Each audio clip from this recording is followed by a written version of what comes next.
proyecto de ley no respalda un ministerio que, además de estar cargado de ideología, es inoperante, costoso y duplica las funciones del ICBF, del DPS, de salud, educación, interior y unidad de víctimas. Un ministro que no resuelve desigualdades y, por el contrario, impone formas de lenguaje provocatorias que afectan a nuestros niños, niñas y adolescentes. En el corazón del Congreso estalló una verdad que nadie en el poder quería escuchar. Una revelación que huele a pólvora institucional, que sacude los cimientos del Estado y que expone un capítulo incómodo de la política colombiana, la posibilidad de que un programa oficial destinado a rescatar jóvenes haya terminado rozando las sombras del crimen organizado. Entre silencios del gobierno, omisiones que inquietan y preguntas que ya no pueden seguir aplazándose, la tormenta se desató. Y lo que salió a la luz amenaza con cambiarlo todo. Archivo. Ahí ven ustedes en pantalla cómo el presidente Petro reconoció en su momento que el joven apodado Tians, el sicario de Miguel Uribe Turbay, hacía parte del programa Jóvenes en Paz del Ministerio de la Igualdad. A mí eso me parece escandaloso. Si este no fuera el gobierno de Petro, sino de Duque, por ese reconocimiento hubieran incendiado el país, y aspiro que a menos nos den como Centro Democrático el derecho de pedirle, ministro Florian, que nos cuente, por favor, cuánto tiempo estuvo el sicario de Miguel Uribe como beneficiario del programa Jóvenes en Paz. ¿Lo tiene presente? Porque la ley le exige. Está el artículo 348, compañeros, que esto no es ganas de molestar. Doctor Carlos Ardila, el artículo 348 del Plan Nacional de Desarrollo que crea el programa Jóvenes en Paz establece claramente que todo beneficiario debe suscribir previamente un acuerdo de corresponsabilidad. Doctor Vaca, póngase un poco en el lugar del Centro Democrático. Muéstrenme, por favor, cuál fue el acuerdo de corresponsabilidad que suscribió el sicario de Miguel Uribe para empezar a entender si ese magnicidio fue o no un crimen de Estado. Y yo sí le pido a la comisión, doctor JP, a todos los presentes, Juan Carlos Wills, que pidamos encarecidamente, se trata de un compañero de este Congreso, Miguel Uribe, que fue asesinado por un beneficiario del Ministerio de la Igualdad, que nos están pidiendo hoy volver a aprobar. Y si ese programa y ese ministerio es una escuela de sicarios, esta comisión primera en sesiones conjuntas debe tener alguna mínima respuesta. Es que no estamos hablando de un peso más o un peso menos, o si han despilfarrado unos recursos de más, sino está de por medio la seguridad de los congresistas y de todo el pueblo colombiano. Uno se pregunta, entonces, ¿quiénes son los responsables aquí? Yo sí quisiera que Francia Márquez de pronto nos diera la cara y nos dijera si ella, como primera ministra de la Igualdad en Colombia y con 500.000 millones de presupuesto, que con eso arrancó este ministerio su funcionamiento, se dedicó a beneficiar sicarios que asesinaron, en este caso, a uno de los principales senadores de la oposición.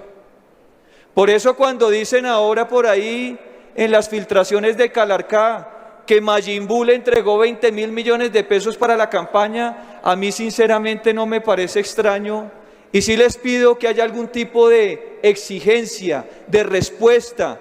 Al menos usted, ministro, le he insistido varias veces, por favor, porque usted no se puede ir de este recinto, se lo imploro, sin que nos explique cómo fue que el sicario de Miguel Uribe pasó por uno de los programas estrellas de su ministerio.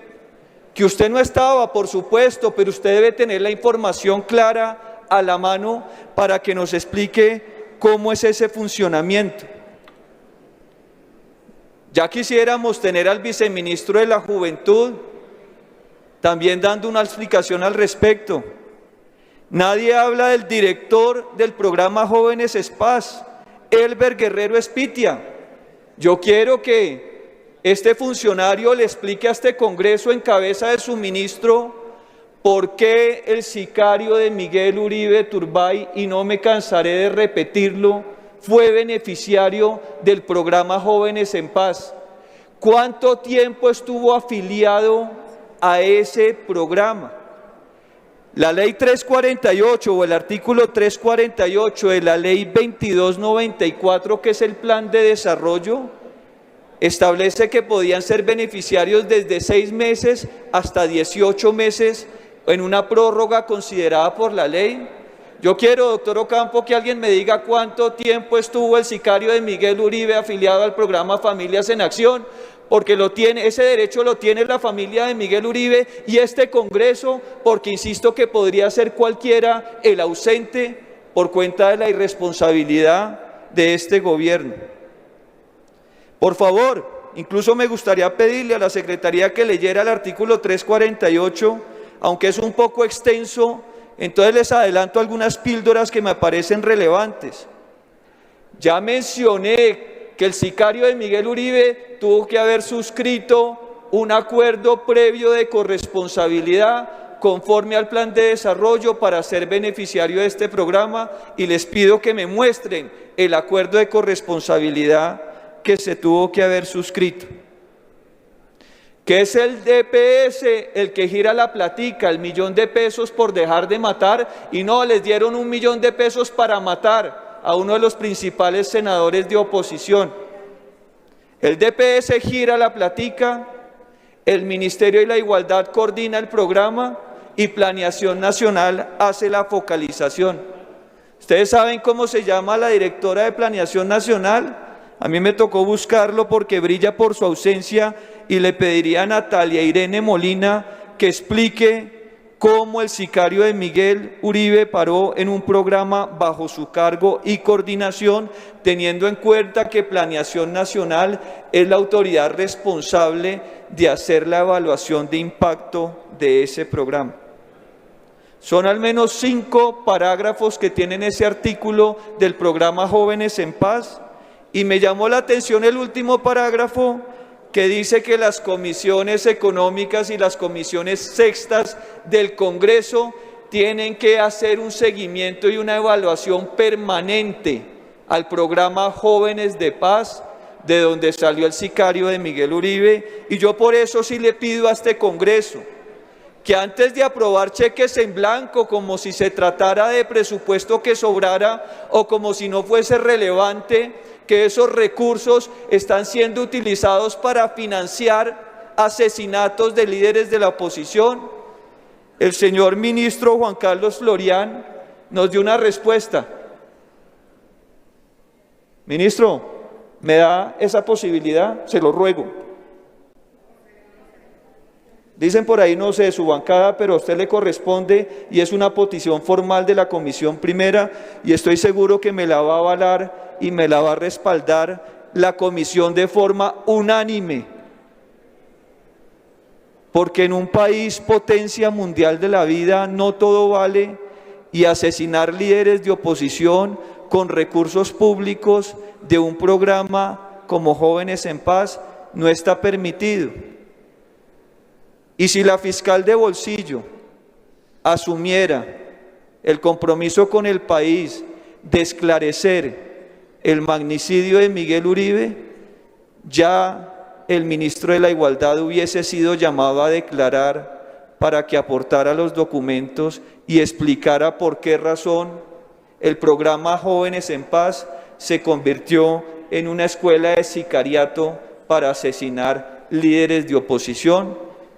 Y pónganse en el lugar de nosotros, y claramente no vamos a aprobar un ministerio desde el cual con recursos públicos se está acribillando y silenciando las voces de oposición en Colombia, y todo el mundo sigue como si nada. Ya nos vamos de fiesta, mucho buñuelo y mucha natilla, mientras la familia de Miguel Uribe sigue en su duelo y este país sigue de duelo, porque asesinaron una voz joven y de esperanza para Colombia, y estoy seguro que si los papeles fuesen invertidos, aquí estaría el pacto histórico pidiendo en pleno y abogando y hasta decapitando ciudadanos como lo hicieron con la primera línea, a cambio de que se diera algo de justicia y se diera algo de verdad.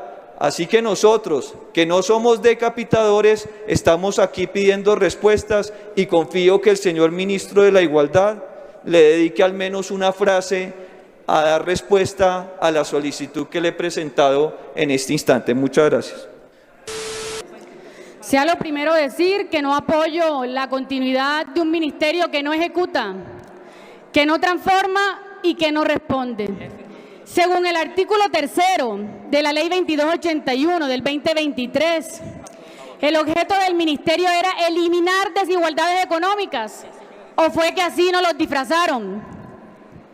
Cerrar brechas de desigualdad, colocando en primer renglón a las personas más vulnerables, históricamente discriminadas y marginadas. Eliminar la violencia contra la mujer y las barreras económicas, teniendo en cuenta poblaciones excluidas y comunidades afectadas por el cambio climático. Y entre las competencias más importantes era la seguridad alimentaria para personas en situación de pobreza o pobreza extrema. Cuando revisamos la ejecución año por año, ejecutado año 2023, 25%, 2024, 5%, 2025, 6.1%. Pero acá nos dicen que hay una ejecución de más del 60%. Yo les recuerdo algo. Una cosa es el CDP, otra cosa es el RP y otra es trasladar los recursos a fondos. Acá tengo un listado de proyectos y dice cuáles son los factores que han impedido su ejecución. Comencemos con este de abordaje integral a la violencia contra las mujeres en proceso de trámite presupuestal. ¿Tiene CDP, tiene RP o trasladaron los recursos a los fondos? Construyendo dignidad para personas mayores, su proceso de traslado se completó en el 2025. Tejiendo comunidad para personas con discapacidad está en ajustes de orientación a proyectos de inversión. Recuerden que una cosa muy distinta es la ejecución y este ministerio no ha ejecutado. Estamos frente a un ministerio rezagado en ejecución, metas sin cumplir, con programas desarticulados, que deteriora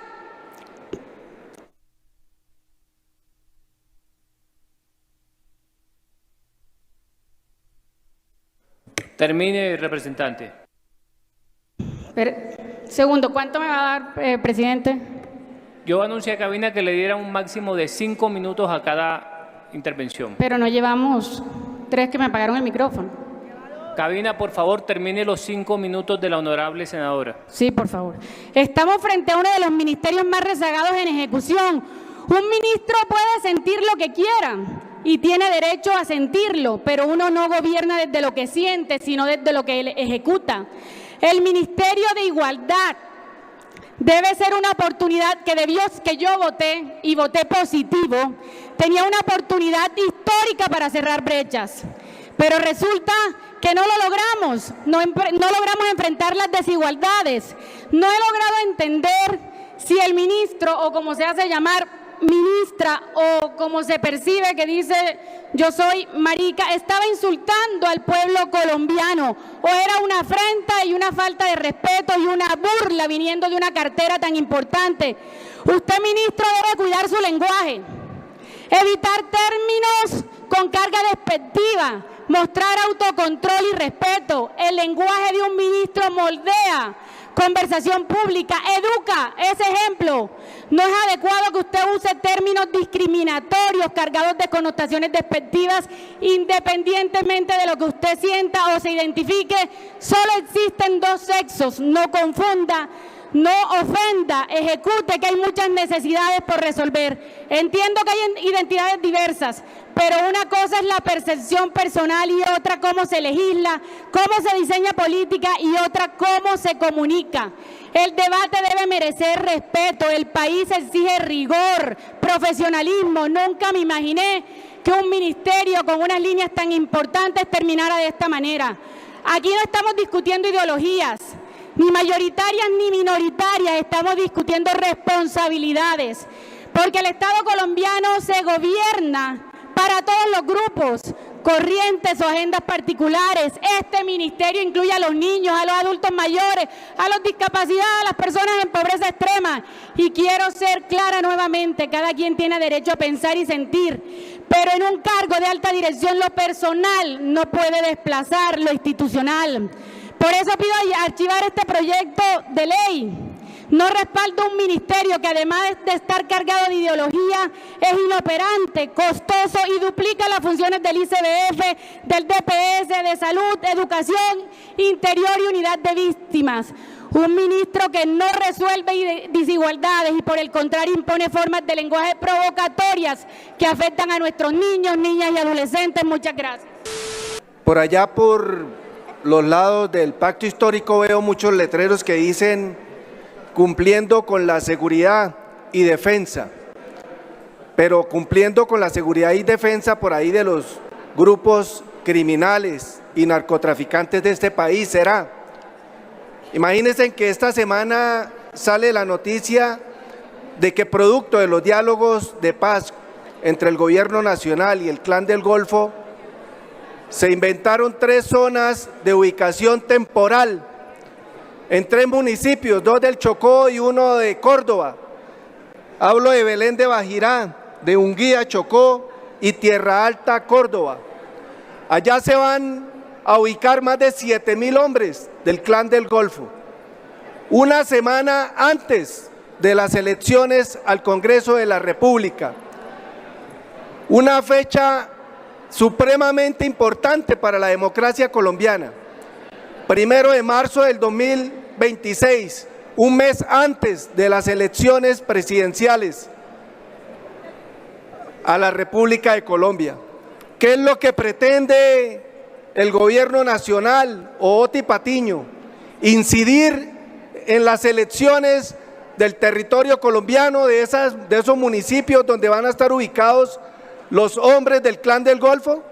Todos sabemos que las bandas criminales en este país inciden e influyen. 20 segundos, representante. Todos en este país, los que hemos vivido en las zonas rurales dispersas, sabemos que los grupos al margen de la ley, los grupos criminales inciden e influyen en las elecciones locales en esos territorios donde solo hacen presencia estas bandas armadas que solo le hacen daño a la democracia y al país de Colombia. Gracias, representante. Lo ocurrido en este debate dejó más que un cruce de argumentos, dejó la sensación de que el país está entrando en una zona oscura, una en la que las instituciones parecen incapaces de responder preguntas esenciales para la democracia. No se discutió un simple error administrativo, ni un desacierto menor. Se discutió la posibilidad, inquietante, grave, profundamente perturbadora, de que un programa financiado con dinero público haya tenido entre sus beneficiarios a un asesino político. Ese solo hecho, confirmado públicamente y jamás desmentido con claridad, debería estremecer a cualquier Estado que se precie de llamarse garante de la vida. Pero lo verdaderamente alarmante no es solo el señalamiento, sino el silencio posterior. Un silencio que proviene de oficinas que deberían ser las primeras en encender las alarmas. Un silencio que agranda las dudas y le abre paso a la sospecha ciudadana de que algo está fallando a niveles estructurales. ¿Quién supervisa estos programas? ¿Quién verifica a los beneficiarios? ¿Quién firma los acuerdos de corresponsabilidad y bajo qué criterios? ¿Quién responde si esos mecanismos se convierten en puertas abiertas para que estructuras criminales se camuflen como políticas sociales? La discusión deja claro que, más allá de la retórica del gobierno de turno, las instituciones encargadas de proteger a la ciudadanía no pueden actuar como cajas negras. Cuando se pone en duda la capacidad del Estado para identificar, controlar y depurar los beneficiarios de un programa que maneja recursos millonarios, ya no estamos frente a un debate presupuestal, estamos frente a un riesgo nacional. La muerte de un senador no es una cifra. No es un incidente. No es un punto en un informe judicial. Es un quiebre en la confianza política del país. Y cuando ese crimen toca, aunque sea tangencialmente, a estructuras financiadas con recursos públicos, el deber del Estado es responder con absoluta transparencia. Lo contrario es un mensaje devastador, que nadie está seguro, que cualquier programa puede ser infiltrado, que cualquier institución puede ser utilizada en contra de quienes cuestionan al poder. Este debate obliga a mirar más allá de los discursos. ¿En qué momento la política social dejó de ser un instrumento de equidad para convertirse en un terreno vulnerable a la manipulación criminal? ¿Cuántos vacíos normativos están siendo aprovechados para fines que jamás fueron imaginados por el legislador? ¿Quién garantiza que los mecanismos de selección y seguimiento no se han convertido en formalidades sin vigilancia real? El país tiene derecho a saber, pero sobre todo tiene derecho a estar protegido. Y mientras las respuestas no lleguen, mientras los documentos no aparezcan, mientras las instituciones responsables guarden silencio o se escuden en tecnicismos, la sospecha seguirá creciendo. No por cálculo político, sino por legítima preocupación ciudadana. Colombia no puede permitirse que los programas creados para salvar vidas terminen asociados, por acción u omisión, a quienes las destruyen. Esa es la línea que un Estado democrático jamás puede cruzar. Y la pregunta que hoy queda flotando en el recinto y en el país es la más inquietante de todas. ¿Realmente sabemos quién está siendo financiado con nuestros impuestos y para qué? Porque si no lo sabemos, si no nos lo dicen, o si alguien evita que se sepa, entonces el problema no es un programa, sino el sistema entero.